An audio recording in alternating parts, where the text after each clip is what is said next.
A to point B, make a big change in your life, become a more positive person, try to raise the thermostat in your life so you can have more, be more, do more, and want more.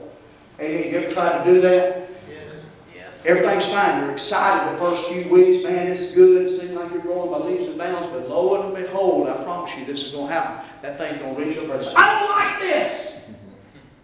I've had you preset for all of your life, and now you're trying to rock the boat. You're trying to shake things up. I've had you gossiping your whole life, and now you want to stop gossiping, and I don't like it.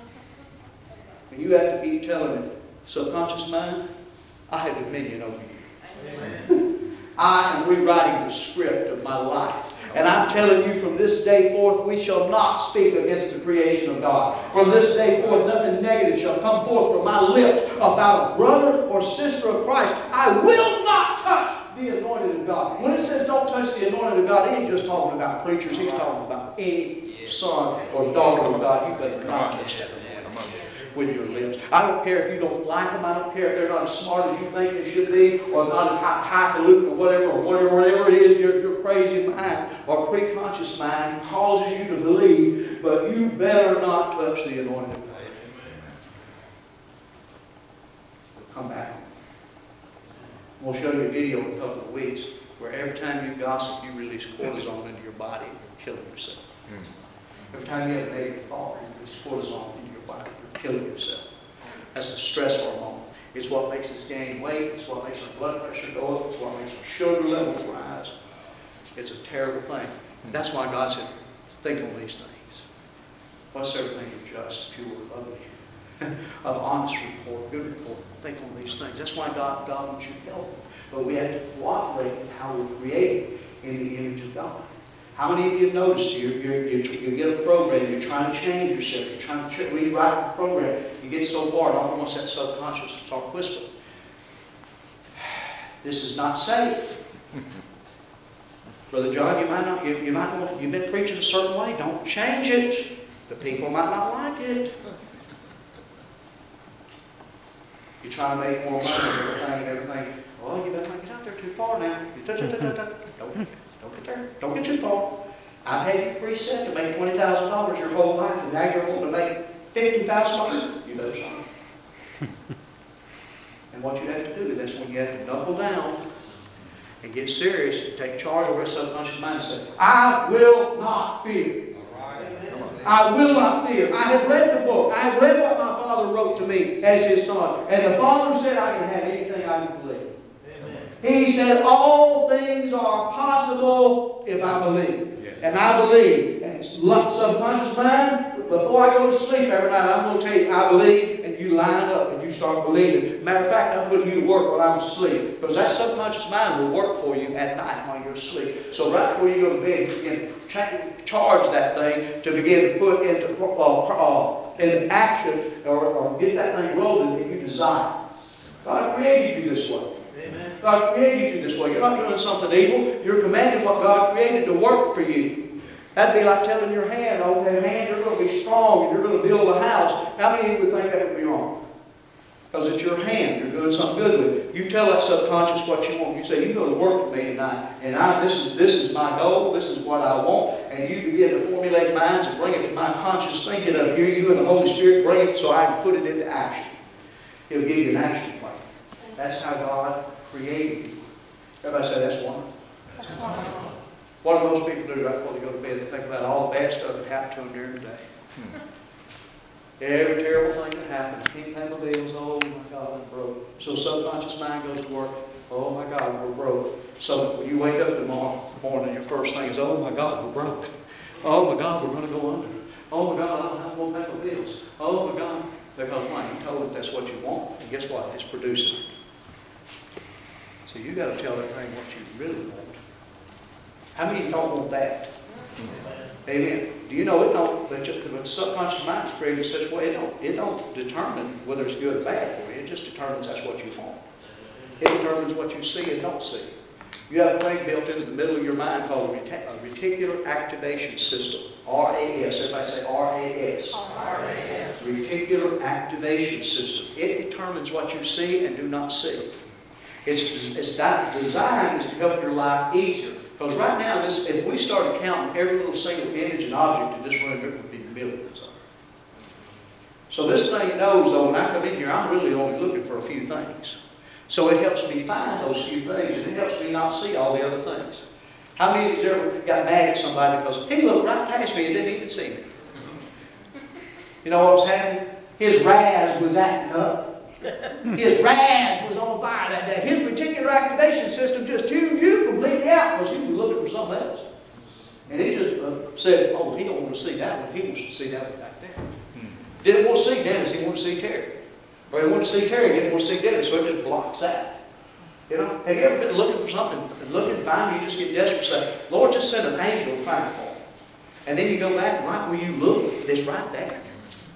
And you say an angel brought it to you, and that's possible that the angel did bring it to you, because God's had to do that. But it's also possible that your RAS didn't really think he wanted to see it and blocked it out.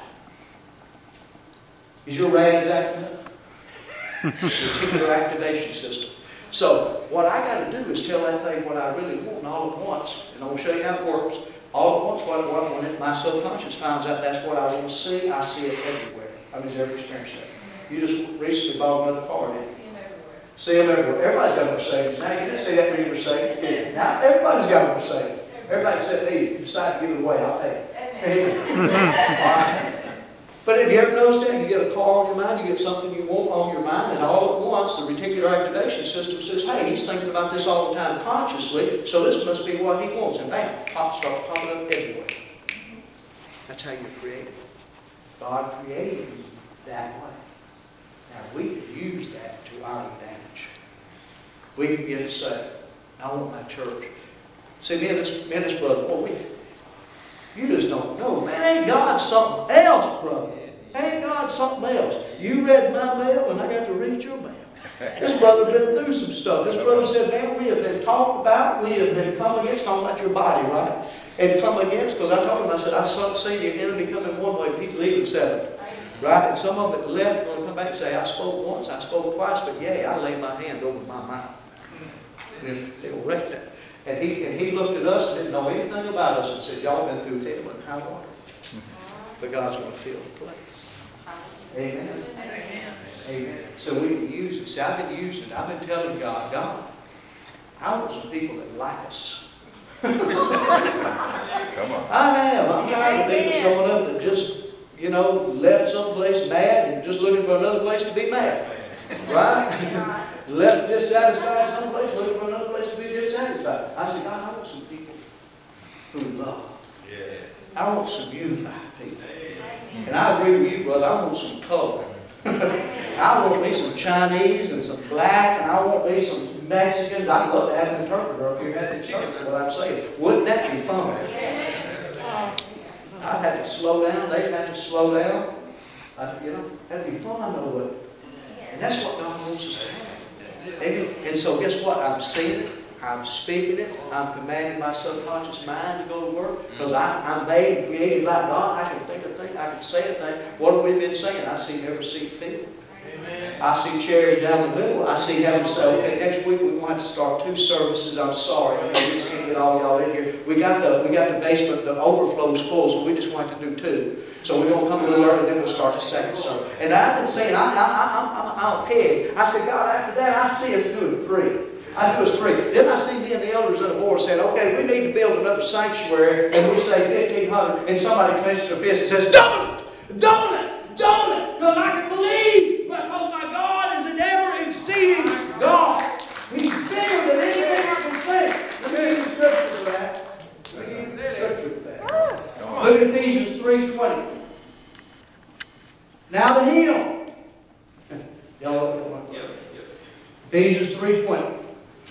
Now to him who is able to do exceedingly, abundantly, above all that we ask or think, according to the power that works in us. The Amplified will say anything we can think, anything we can imagine, anything we can believe, God will exceed it. So I was praying about that, and God said you need to ask a bigger ask. You need to think a bigger thought.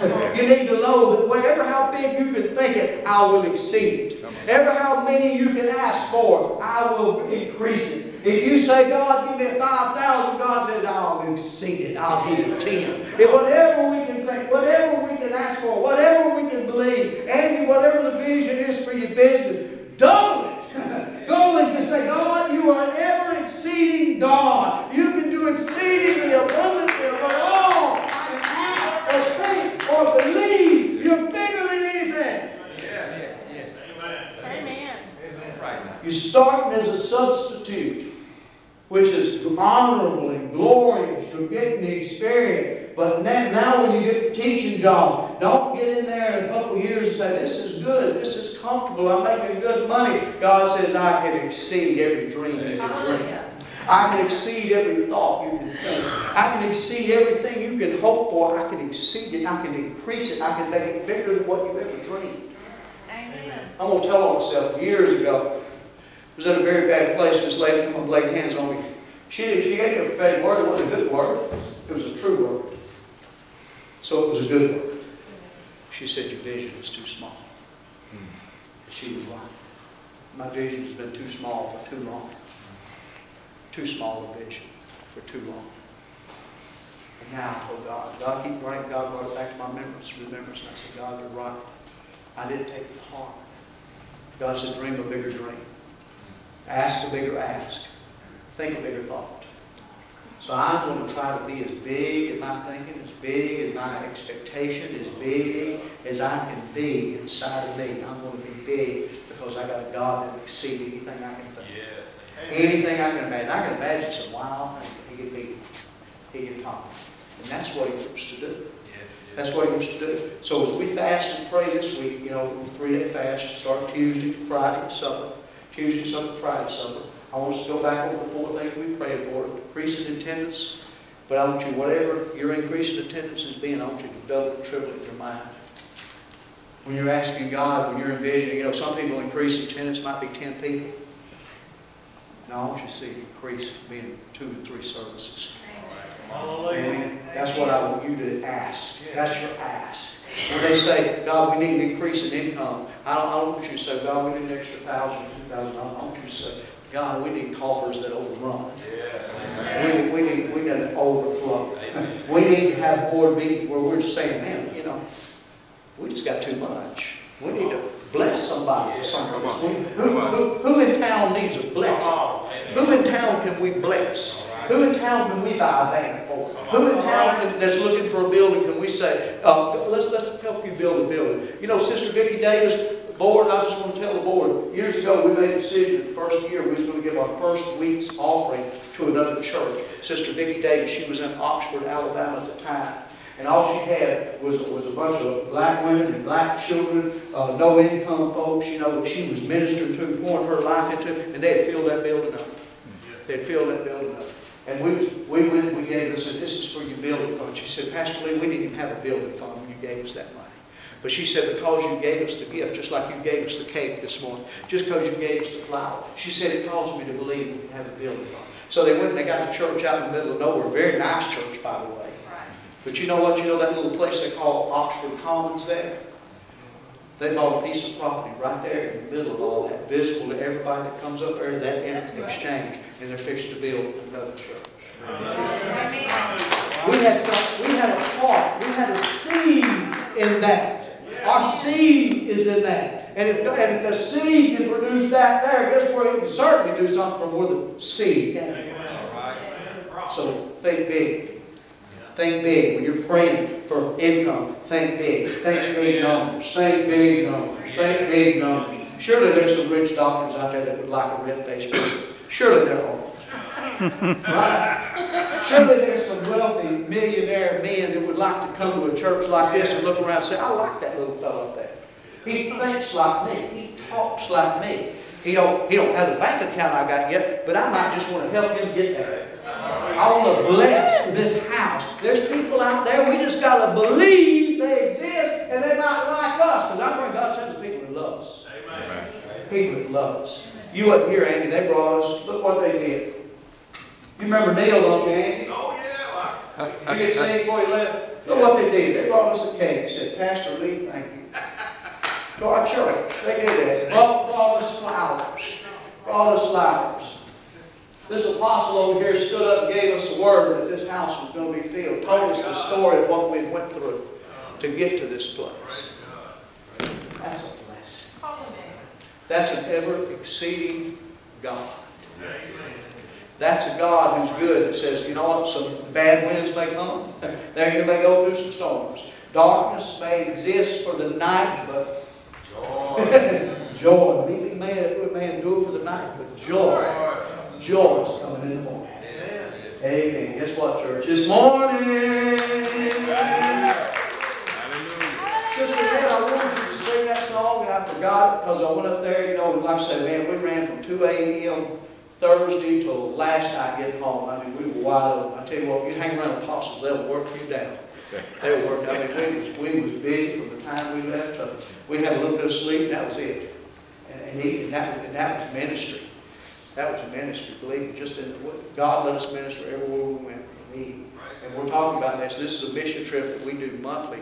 And I want some of our men that want to be a part of it. And I talked to Apostle about it. He said, yeah. Because it's training, it's equipping. You know, go up there and those guys just love you. They just pull it out of you. They just love you, just pull it out of you. There's only 2 or 3 of us that were pastors. The rest of them just regular, you know, what we would call regular guys. But they did more ministry. I mean, they had regular training than we did, I promise you. They just love those guys. How many have been blessed today? How many are willing to dream a bigger dream? Dream a bigger dream. Dream a bigger dream. God met with us in worship today in such a powerful way. And you folks were the catalyst for it. I want you to know that. You were the catalyst for it. And brother, I heard you when you said, you know, you're welcome to, what's the name of the church? The Rock. And that's in Addison, right? No, that's in Talladega here. It's in Talladega? I didn't know that. Did you know what's that? Didn't know. I didn't know. I thought y'all was in Addison. Y'all in here in Talladega now? We live in Addison. Live in Addison, but we want to get and find out where you at. Well, he said, hey, we want to break down every barrier. We want to fellowship. We want to worship. You know what I'm saying? That's one. We want that. We want that. Amen. We want that. Hallelujah. Let's see if the Lord wants to do anything. You know, we're doing all the way, so still. Let me just pray. Hallelujah.